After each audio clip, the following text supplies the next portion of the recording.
Саламатсыңарбы балдар? Маанайыңар жакшыбы? Маанайыңар жакшы болсо, анда биз сабакты баштайбыз. Балдар, бүгүнкү өтүлө турган темабыз машыгуу сабагы. Өткөн теманы эске салалычы балдар. Биз бөлүүнү өткөнбүз, Азаматсыңар. Кана балдар, бөлүү амалынын компоненттерин айтып көргүлөчү. Ооба, туура айтасыңар. Бөлүнүүчү, бөлүүчү, тиинди. Анда эмесе балдар, машыгуу сабагында бөлүү амалына карата берилген мисал жана маселелерди иштейбиз. Бөлүү амалына берилген маселелерди, мисалдарды чыгарышат. Берилген маселенин чыгарылышын тикбурчтук таблица аркылуу түзө алышат. Балдар, китебиңердин 112 бетин ачкылачы.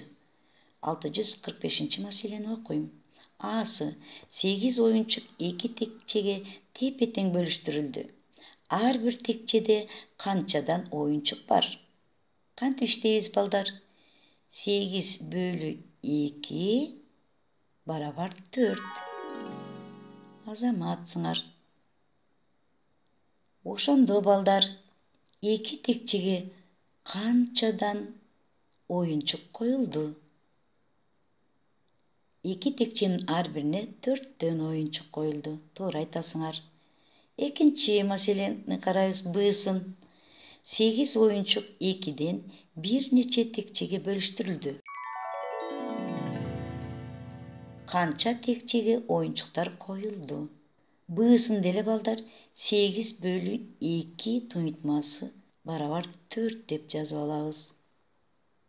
8 оюнчукту 2ден канча текчеге коебуз анда? Азаматсыңар, 4 текчеге коебуз. Мына эми карагылачы балдар. 2 тикбурчтуу таблицаны байкагыла. 2 маселе тең бир эле 8 бөлү 2 барабар 4 амалы менен чыгат. Бирок биринчиде 4 тииндиси оюнчуктардын санын билдирет.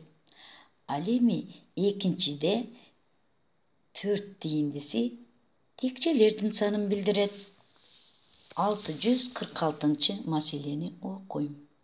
16 китепти 2 текчеге бирдей жайгаштырасың.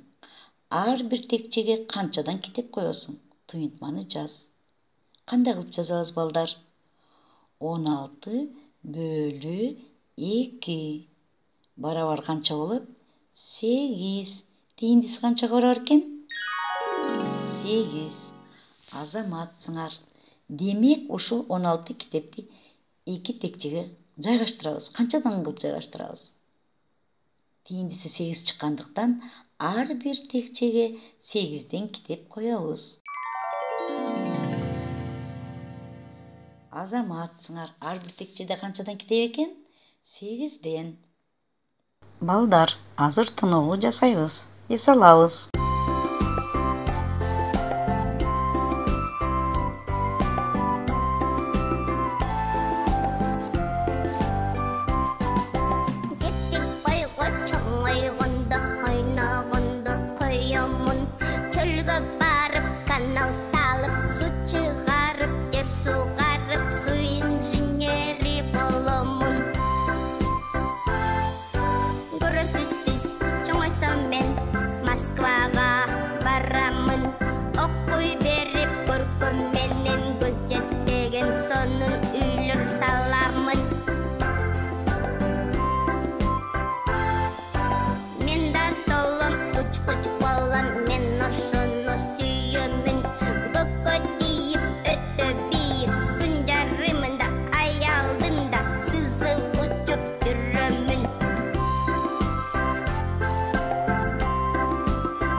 Алдыңарбы балдар?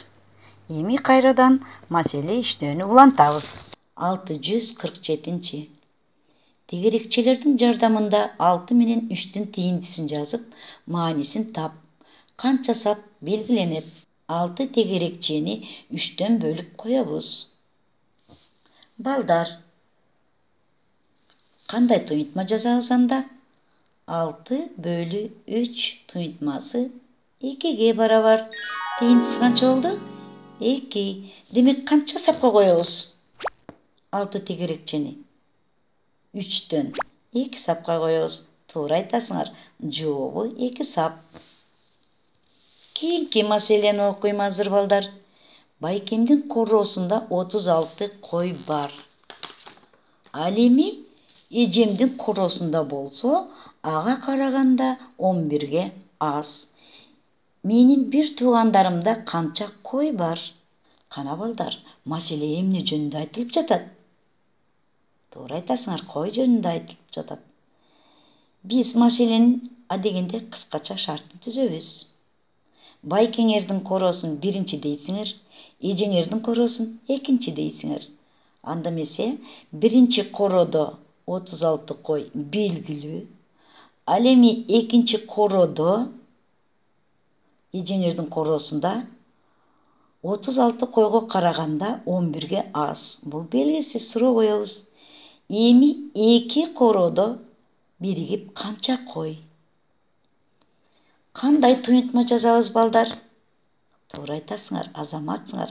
Кашалуу туйунтма жазабыз. 2 короодогу мисалды кашага алабыз. 36 кемитүү 11. Азаматсыңар. 36 кошуу кашанын ичинде 36 кемитүү 11 туйунтмасын жаздык.